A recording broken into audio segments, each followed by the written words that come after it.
कैसे हैं आप सब लोग। मैं विनोद कुमार पांडे आपका बहुत बहुत स्वागत करता हूं। आज की क्लास में हम लोग बायोलॉजी को स्टडी करने वाले हैं।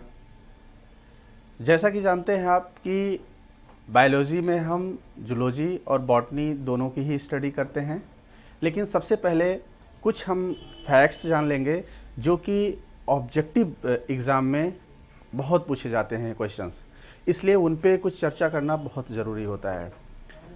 ये ध्यान रखना होगा, कुछ साइंटिस्ट के नाम जो बायोलॉजी के जो फर्स्ट चैप्टर यानी सेल बायो है वहाँ से बहुत पूछा जाता है, इसलिए हम उसके बारे में थोड़ा स्टडी करेंगे। ये ध्यान रखने वाला बात है कि जो बायोलॉजी शब्द है वो दो शब्दों से मिलकर बना हुआ है। सॉरी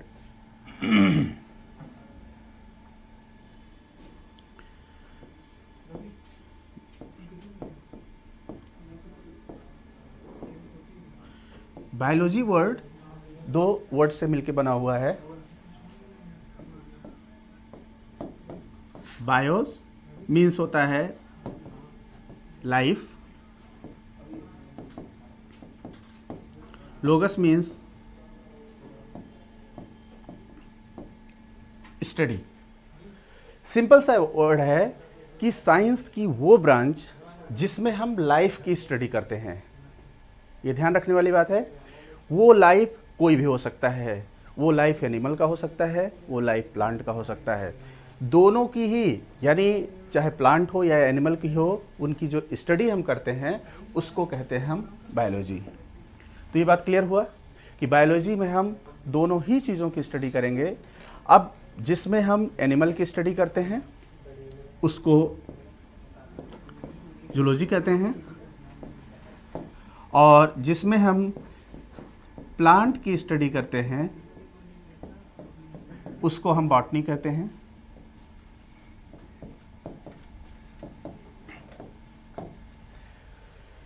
इसीलिए जो बायोलॉजी, जूलॉजी, बॉटनी इन सब से जो रिलेटेड साइंटिस्ट हैं उनका नाम ऑब्जेक्टिव क्वेश्चंस में बहुत आता है, एग्जाम में बहुत पूछा जाता है, इसलिए उनको थोड़ा सा नोट डाउन करना बहुत ज़रूरी है।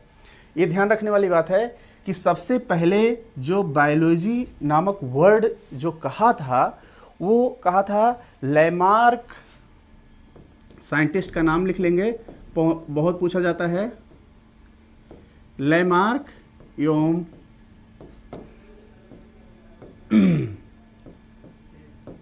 ट्रेविरेनस, इस साइंटिस्ट का नाम बहुत पूछा जाता है कि सबसे पहले बायोलॉजी नामक शब्द किसने दिया था। तो ये ध्यान रखने वाली बात है, बायोलॉजी शब्द, point the term of biology by Lamarck and Treviranus. Objective यानी जो ऑब्जेक्टिव बहुविकल्पीय प्रश्न में ये क्वेश्चन बहुत पूछा जाता है। ये ध्यान रखने वाली बात है कि इन्होंने टर्म दिया था, यानी कि बायोलॉजी शब्द बताया था। अब आ जाते हैं इसके दूसरे क्वेश्चन पे। सबसे पहले बायोलॉजी में जो इसको एक नए ब्रांच के रूप में, साइंस के एक नए ब्रांच के रूप में जो इस्टेब्लिश किया था वो किया था अरस्तु ने। आप लोग जानते होंगे अरस्तु को। अरस्तु एक फिलोसोफर थे जिनका योगदान कई विषयों में है अलग अलग तरीके से। ये ध्यान रखने वाली बात है कि बायोलॉजी को एक साइंस की, एक अलग साइंस की एक ब्रांच के रूप में इस्टेब्लिश करने में बहुत इंपॉर्टेंट रोल था। अरस्तु, अगर अरस्तु की इंग्लिश में लिखना चाहते हैं तो लिख सकते हैं। इनकी स्पेलिंग थोड़ा सा ARISTOTLE, इंग्लिश में अरिस्टोटल, सॉरी TOTLE होता है, अरिस्टोटल लिखा होता है, लेकिन अरस्तु है। इन्होंने बायोलॉजी को एक ब्रांच के रूप में एस्टेब्लिश किया था। इसीलिए अरस्तु को फादर ऑफ बायोलॉजी भी कहते हैं। ये बहुत पॉइंट नोट करने वाली बात है, इसीलिए इनको हम कहते हैं फादर ऑफ बायोलॉजी।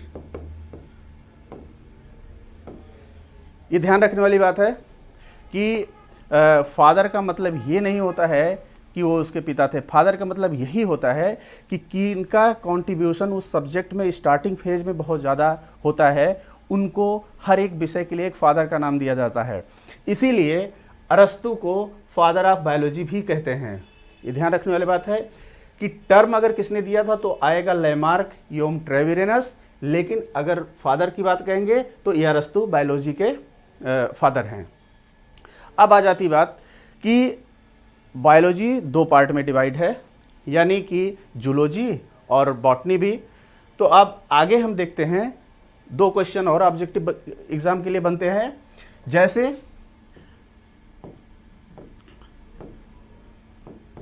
जूलॉजी के जो फादर थे, फादर ऑफ जूलॉजी, वो भी माना जाता है अरस्तु को। ये नोट करेंगे, फादर ऑफ जूलॉजी भी अरस्तु को कहा जाता है।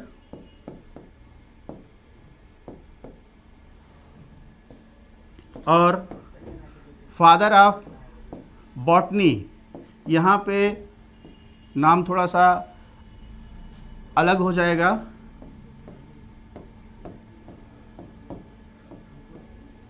थियोफ्रेस्टस। अगर इसको लिखना हो हिंदी में लिख सकते हैं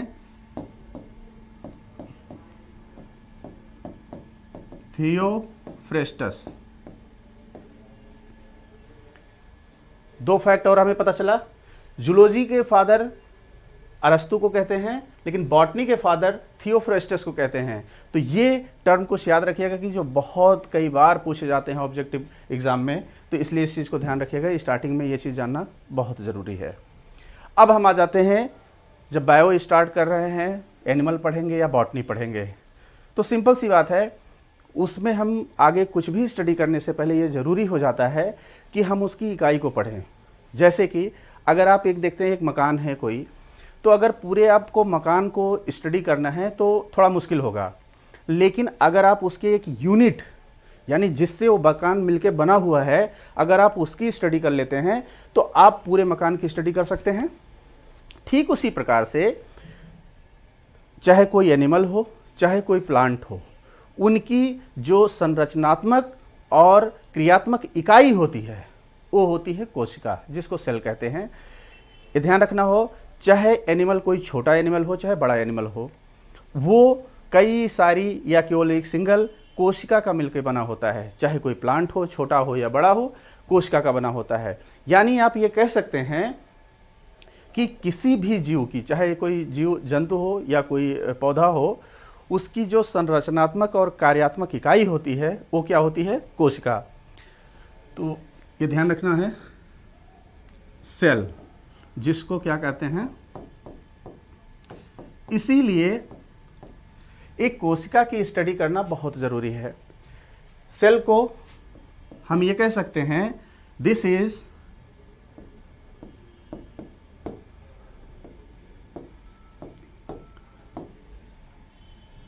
structural and functional unit of, किसी भी एनिमल या प्लांट की जो स्ट्रक्चरल एंड फंक्शनल यूनिट होता है उसको हम कोशिका कहते हैं। इसको अगर हिंदी में लिखना हो तो आप लिख सकते हैं कि संरचनात्मक एवं कार्यात्मक इकाई। संरचनात्मक जो कार्यात्मक इकाई होती है सेल। इसीलिए हमें एक सेल की स्टडी करना बहुत ज़रूरी होता है। कुछ फैक्ट्स हम जान लेते हैं जो सेल से रिलेटेड है, जो कि ऑब्जेक्टिव क्वेश्चन के रूप में बहुत बार आता है, इसलिए उनमें जो साइंटिस्ट रिलेटेड हैं उनका नाम आप जान लेते हैं।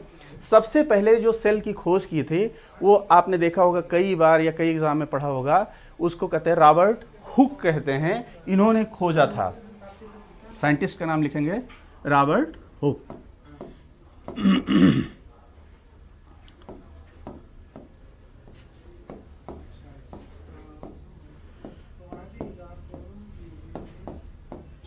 ये ध्यान रखने वाली बहुत बात है कि जो इन्होंने सेल की खोज की थी, लेकिन वो सेल डेड सेल थी। अगर सिर्फ ये प्रश्न आता है कि सबसे पहले सेल की किसने खोज की थी, तब तो आप साइंटिस्ट का नाम लिखेंगे रॉबर्ट हुक। लेकिन ध्यान रखिएगा, यहीं पे थोड़ा क्वेश्चन अलग हो जाता है। अगर ये क्वेश्चन में आता है कि सबसे पहले लिविंग सेल की खोज किसने की थी, तो यहां पे साइंटिस्ट का नाम अलग हो जाता है। ये ध्यान रखेंगे, लिविंग सेल का खोज किया था ल्यूवेनहॉक ने। ये जानना बहुत जरूरी है, ल्यूवेनहॉक ने। रॉबर्ट हुक ने डेड सेल की खोज की थी, सबसे पहले सेल की खोज की थी, लेकिन सबसे पहले लिविंग सेल की खोज किया था ल्यूवेनहॉक। ल्यूवेनहॉक की अगर स्पेलिंग लिखना हो तो लिख सकते हैं LEEWENHOEK। इनका पूरा नाम होता है एंटोनी ऑन ल्यूवेनहॉक। ठीक है, इसलिए दो क्वेश्चन यहां बना। रॉबर्ट हुक ने सबसे पहले कोशिका और ल्यूवेनहॉक ने सबसे पहले जीवित कोशिका को बताया था। ठीक है, ये कुछ फैक्ट्स हैं। अब आते हैं नेक्स्ट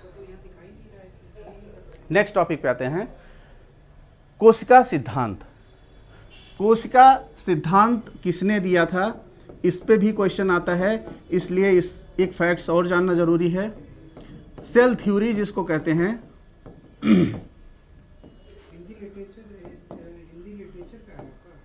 सेल थ्योरी, इसको सबसे पहले स्लाइडेन योम स्वान ने दिया था। ये पॉइंट जानना बहुत ज़रूरी है। सेल थ्योरी को सबसे पहले स्लाइडेन एवं स्वान ने दिया था। अब यहाँ पे ये जानना जरूरी है कि कोशिका सिद्धांत है क्या। कोशिका सिद्धांत ये कहता है कि कोई भी एनिमल या प्लांट हो, कोशिका का मिलकर बना होता है। एक कोशिका जो होती है वो अपने आप में ज़रूरतों के लिए, यानी वो सारी एक्टिविटी एक कोशिका में होती है जो कि एक कंप्लीट एनिमल में होता है। मतलब कार्यात्मक रूप से एक कोशिका अपने आप में आत्मनिर्भर होती है।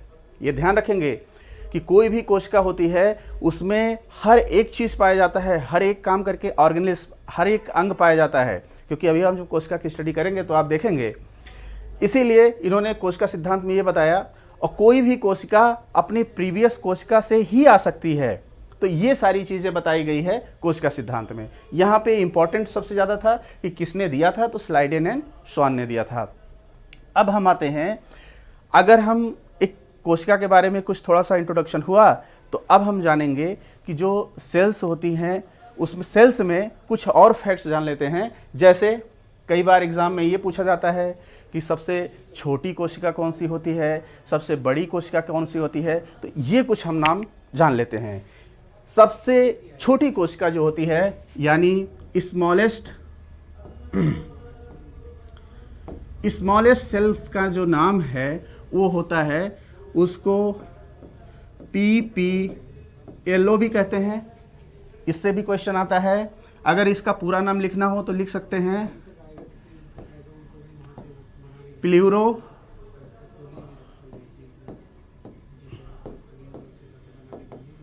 प्लूरोन्यूमोनिया लाइक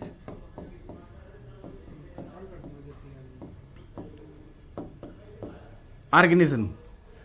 तो एग्जाम में PPLO करके भी आ सकता है, प्लूरोन्यूमोनिया लाइक ऑर्गेनिज्म भी आ सकता है। और इसका साइंटिफिक नाम, इसको एक नाम से और हम जानते हैं जिसको कहते हैं माइकोप्लाज्मा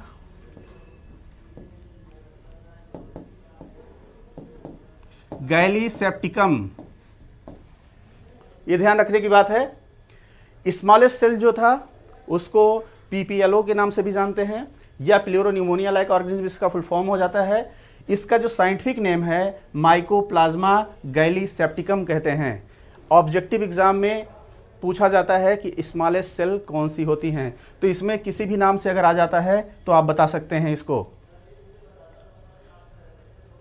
ये हट गया यहां से।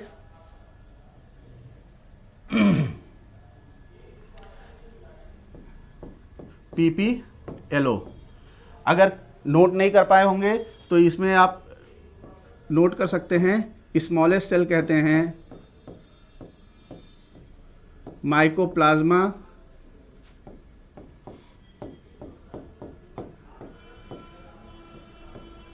गैलीसेप्टिकम। अब आ जाती है स्मॉलेस्ट सेल। अब आ जाती है कि लार्जेस्ट सेल कौन सा होता है। तो दूसरा क्वेश्चन इस पे बनेगा कि लार्जेस्ट सेल कौन सा होता है। ये ध्यान रखने वाली बात है, यहां पे दो क्वेश्चन आ जाता है, एक तो लॉन्गेस्ट सेल, एक लार्जेस्ट सेल। दोनों में शब्दों का फेर है, इसलिए इस पे समझेंगे। स्मॉलेस्ट सेल में तो माइकोप्लाज्मा आ गया, लेकिन जो लार्जेस्ट सेल होता है वो शुतुरमुर्ग के अंडे को माना जाता है। आपने देखा होगा ऑस्ट्रिच एग जो होता है उसको लार्जेस्ट सेल से जानते हैं, इसलिए लार्जेस्ट सेल जो होते हैं वो ऑस्ट्रिच एग को कहते हैं, यानी शुतुरमुर्ग के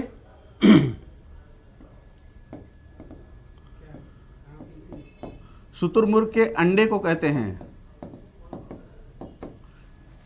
लार्जेस्ट सेल। अब यहां पर एक क्वेश्चन ये आ जाता है कि लॉन्गेस्ट सेल क्या है। अब यहां पे देखेंगे दोनों में अंतर क्या है वो देखेंगे। लार्जेस्ट मतलब जो सबसे बड़ा सेल्स होता है, और लॉन्गेस्ट का मतलब जो सबसे लंबा सेल होता है। तो यहाँ पे तीनों में बहुत बारीक अंतर है। आप लोग अक्सर एग्जाम में गलती कर देते हैं, अगर कुछ आता तो शब्द नहीं देखते। शब्द देखना बहुत जरूरी है कि एग्जाम में क्या पूछ रहा है, लार्जेस्ट पूछ रहा है या लॉन्गेस्ट पूछ रहा है। लॉन्गेस्ट सेल जो होती है ह्यूमन बींग में जो नर्व सेल होती है हमारी, जिसको न्यूरॉन कहते हैं, वो लॉन्गेस्ट सेल होती है। तो प्लीज़ इस चीज़ को ध्यान रखिएगा। अगर लॉन्गेस्ट सेल आ रहा है तब तो ऑस्ट्रिच एग रखेंगे, लेकिन अगर लॉन्गेस्ट सेल आ रहा है तो यहां पर आप उसको लिखेंगे न्यूरॉन। न्यूरॉन, ये न्यूरॉन जो होती है नर्व सेल भी होती हैं। ये हमारे जो नर्व सिस्टम है, नर्वस सिस्टम, उसको हम डिटेल में पढ़ेंगे नर्वस सिस्टम में, उसको नर्व सेल को भी कहते हैं। तो यहां पर आप लिख सकते हैं कि neuron is a nerve cell. जो हमारे नर्वस सिस्टम में पाया जाता है उनको कहते हैं वो लॉन्गेस्ट सेल होती हैं। तो ये कुछ ऐसे फैक्ट्स थे जहां पे ऑब्जेक्टिव एग्जाम में क्वेश्चन पूछे जाते हैं। अब हम आते हैं सेल के पे और स्टार्ट करते हैं। जैसा कि अभी तक हम कुछ फैक्ट्स देख रहे थे कि एनिमल प्लांट सेल के बने होते हैं, सेल से रिलेटेड कुछ छोटे छोटे क्वेश्चन थे। अब हम स्टडी करेंगे, एक सेल की स्टडी करेंगे। उससे पहले हमें यह जान लेना जरूरी है कि सेल दो प्रकार का होता है, प्रोकैरियोटिक और यूकैरियोटिक। लेकिन सबसे पहले अभी हम प्रोकैरियोटिक और यूकैरियोटिक के बीच अगर डिफरेंस आपको बताएंगे तो आप नहीं समझ पाएंगे, क्योंकि अभी सेल के जो अंग है उसको ही आप नहीं जानते हैं। जैसे अगर हम अपने शरीर के बारे में आपसे कुछ बताते हैं, शरीर के इंटरनल ऑर्गन के बारे में अगर कुछ बताएंगे तो आपको नहीं समझ में आएगा, लेकिन जब इंटरनल ऑर्गन की स्टडी आप कर लेंगे तब आप कायदे से जान सकते हैं। ठीक इसी प्रकार से जो सेल दो प्रकार का होता है, प्रोकैरियोटिक और यूकैरियोटिक सेल होता है।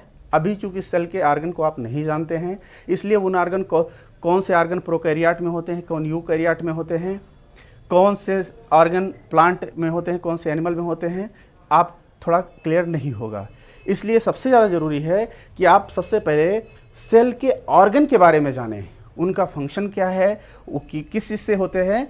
जब ये आप समझ जाएंगे तब बाद में हम प्रोकैरियोट और यूकैरियोट में डिफ्रेंशिएट कर देंगे कि कौन से ऑर्गन प्रोकैरियोट में पाए जाते हैं, कौन से यूकैरियोट में पाए जाते हैं। तो सबसे पहले हम ये देखेंगे, और हाँ ये देखेंगे कि एनिमल सेल और प्लांट सेल काफ़ी हद तक सिमिलर होते हैं, लेकिन कुछ चीज़ें ऐसी होती हैं जो प्लांट सेल में होती है, एनिमल में नहीं होती हैं। बस बाकी के ऑलमोस्ट ऑर्गन सेम होते हैं। तो सबसे पहले हम एक कॉमन सेल की स्टडी करेंगे और सारे ऑर्गन को देखेंगे। फिर जब वो ऑर्गन क्लियर हो जाएंगे तब हम डिफ्रेंशिएट कर लेंगे। सबसे पहले अगर हम सेल की स्टडी करें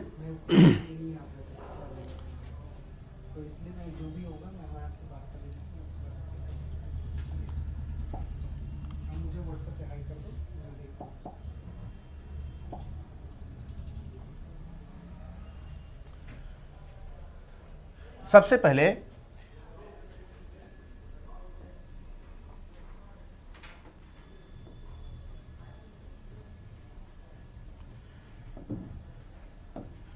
कोई भी सेल होता है तो उसके चारों तरफ, अब हम एक सेल का स्ट्रक्चर पढ़ रहे हैं, एक वॉल होती है जिससे वो सेल घिरा होता है। यहाँ ध्यान रखने वाली बात है कि अगर वो एनिमल सेल होगा, जिसको क्या कहते हैं, ये जो बाहर की जो वॉल होती है उसको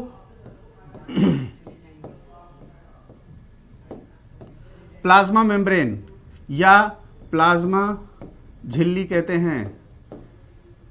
ये ध्यान रखने वाला है, जो आउटर वॉल होती है उसको प्लाज्मा मेम्ब्रेन कहते हैं, झिल्ली होती है।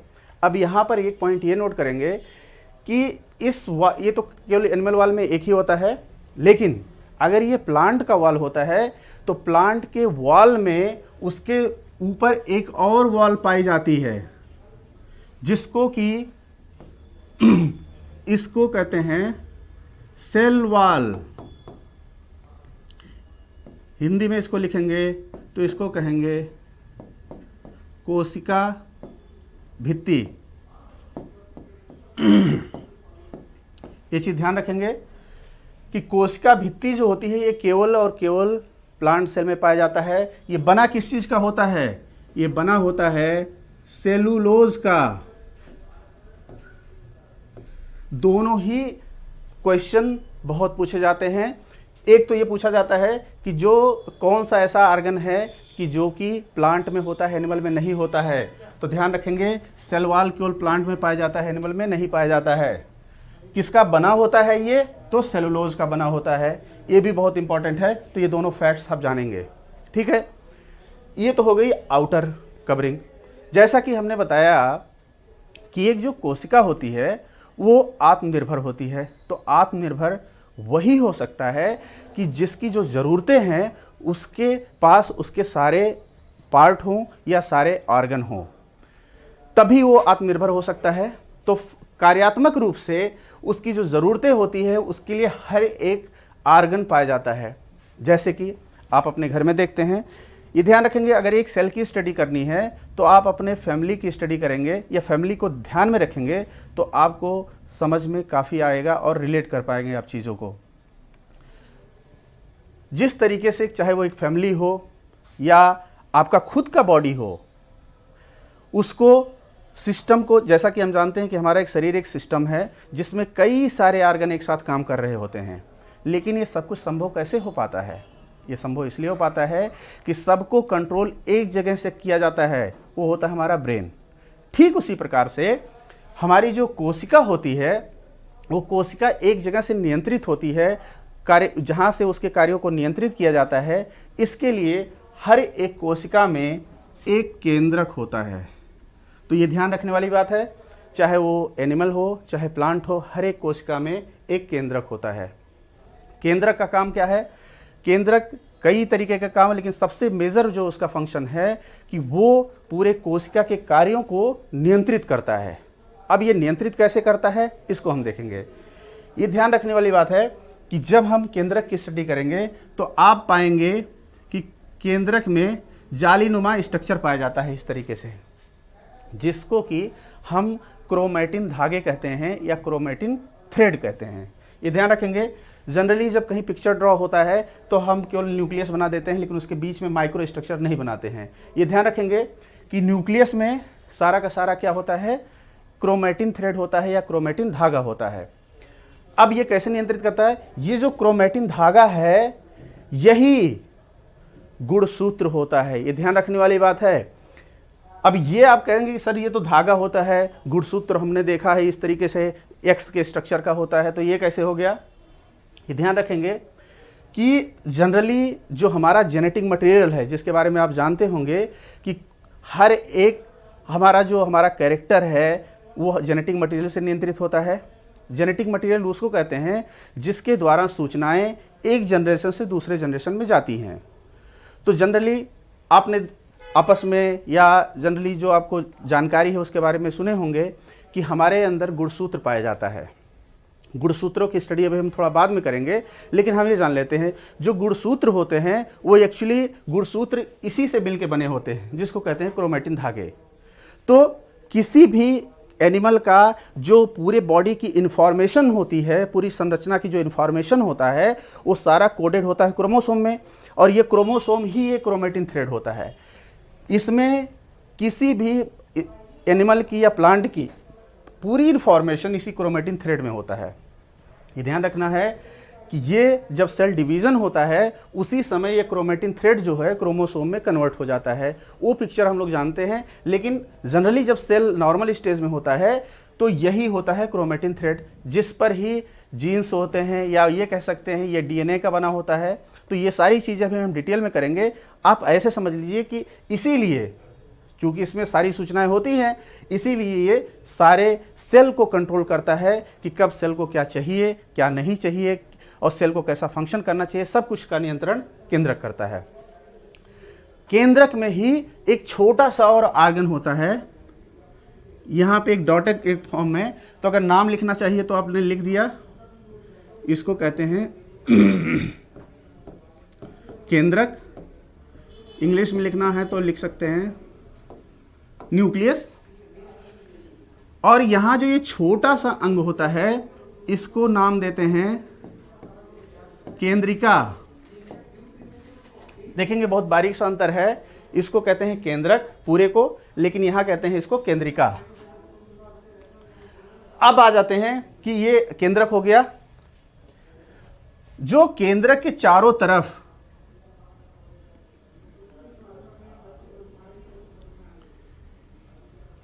इस तरीके से कुछ लाइंस होती हैं जो इस तरह से बने होते हैं यहां तक, वॉल तक, यानी कि पूरे के पूरे में फैले होते हैं।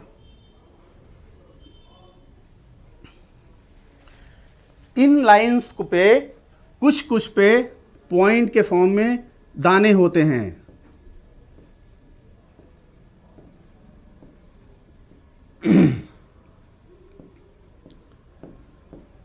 ये ध्यान रखने वाली बात है कि ये जो लाइंस होती हैं ये पूरे सेल में फैले होती हैं, लेकिन चूंकि हम एक जगह स्ट्रक्चर बना रहे हैं कि जिसे समझने में आपको आसानी हो। इनको जो ये रेखाएं होती हैं इनका नाम है अंतःप्रद्रव्य जालिका कहते हैं, या इसको कहते हैं, इंग्लिश में लिख सकते हैं, इसका नाम है इंडो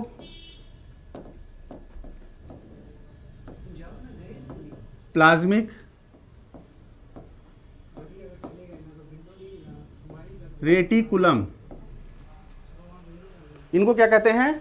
इंडोप्लाज्मिक रेटिकुलम, या अगर हिंदी में लिखना चाहिए तो इसका नाम लिख लीजिए, इसको कहते हैं अंतः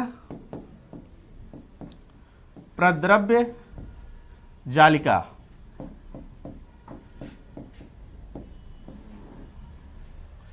इसको कहते हैं अंतः प्रद्रव्य जालिका या इंडोप्लाज्मिक रेटिकुलम।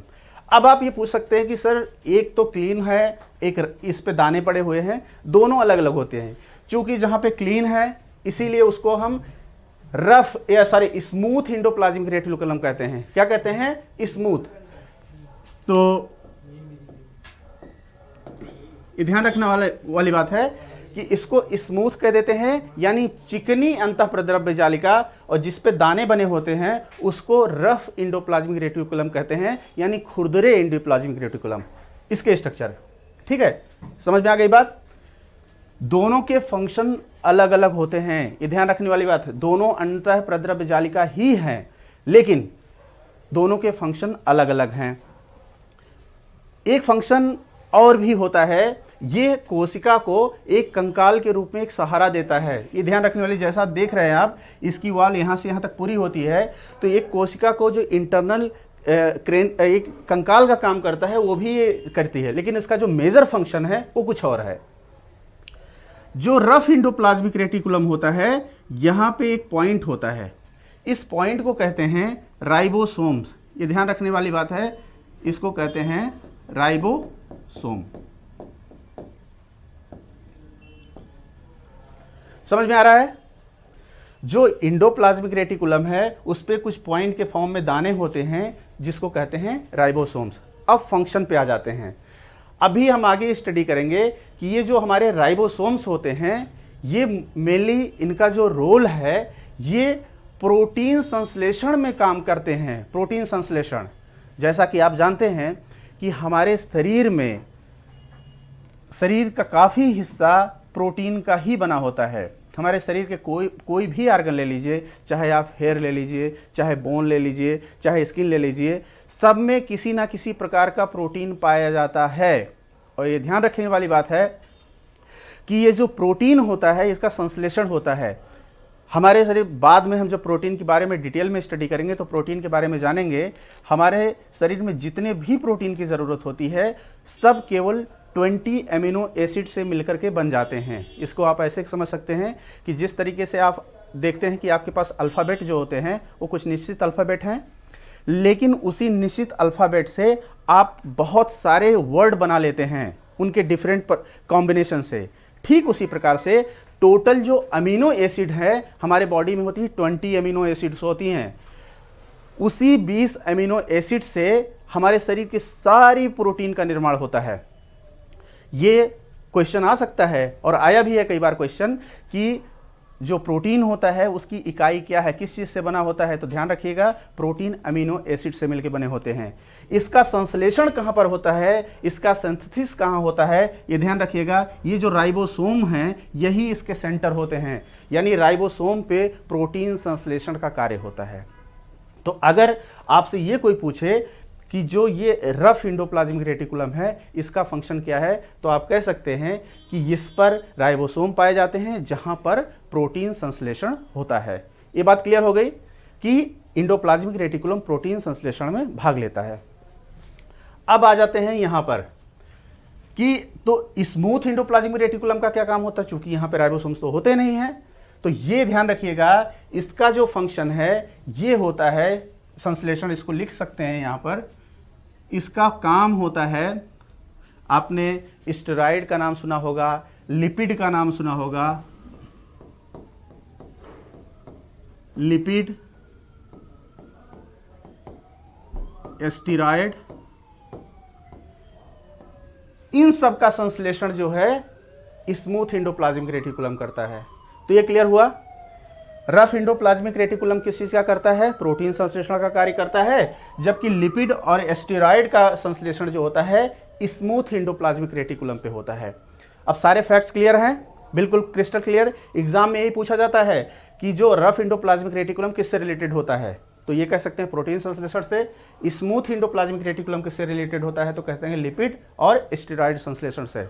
ये बात क्लियर हुई। अब चूंकि यहाँ पे बहुत सारे नाम हो गए हैं इसलिए हम सोच रहे हैं इसको हम इरेज कर दे रहे हैं, क्योंकि नेक्स्ट ऑर्गन जो बताएंगे उसके बारे में फिर बताएंगे स्टडी।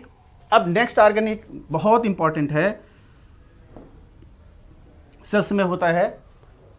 जैसा कि हम जानते हैं, चाहे हमारा घर हो, चाहे हमारा शरीर हो, चाहे कोई भी सिस्टम हो, किसी भी सिस्टम को काम करने के लिए ऊर्जा की ज़रूरत होती है। क्योंकि जब तक आप किसी भी सब्सटेंस को ऊर्जा नहीं देंगे तब तक वो काम नहीं करेगा, चाहे आपका गाड़ी हो, चाहे आपका खुद शरीर हो। इसीलिए सेल को भी काम करने के लिए, उसको नॉर्मल फंक्शन करने के लिए ज़रूरी होता है कि ऊर्जा की ज़रूरत हो, पूरी हो उसकी। तब सेल को ऊर्जा कहाँ से मिलेगा? अभी क्योंकि हमने थोड़ी देर पहले ही बताया था कि ये ज़रूरतों को लेकर के आत्मनिर्भर होता है। तो आत्मनिर्भर तभी कोई होगा जब उसके पास ऊर्जा का स्रोत भी हो। तो ऊर्जा के स्रोत के लिए हर एक सेल में एक ऑर्गन पाया जाता है जिसको कहते हैं माइटोकॉन्ड्रिया। माइटोकॉन्ड्रिया का अगर कहीं स्ट्रक्चर आप देखेंगे तो एक देखेंगे कि जूते का आकार का करीब होता है। उसी तरीके से इसमें अगर माइटोकॉन्ड्रिया की स्टडी करेंगे तो ऐसे नॉर्मली तरीके से ऐसे बना होता है, ग्रुप्स होते हैं, इस तरीके से सेल में पाया जाता है। अब हम आगे इसको इरेज करके देखते हैं कि माइटोकॉन्ड्रिया कैसे हमारे शरीर में ऊर्जा या सेल में ऊर्जा का निर्माण करता है। अब हम एक माइटोकॉन्ड्रिया को बनाते हैं।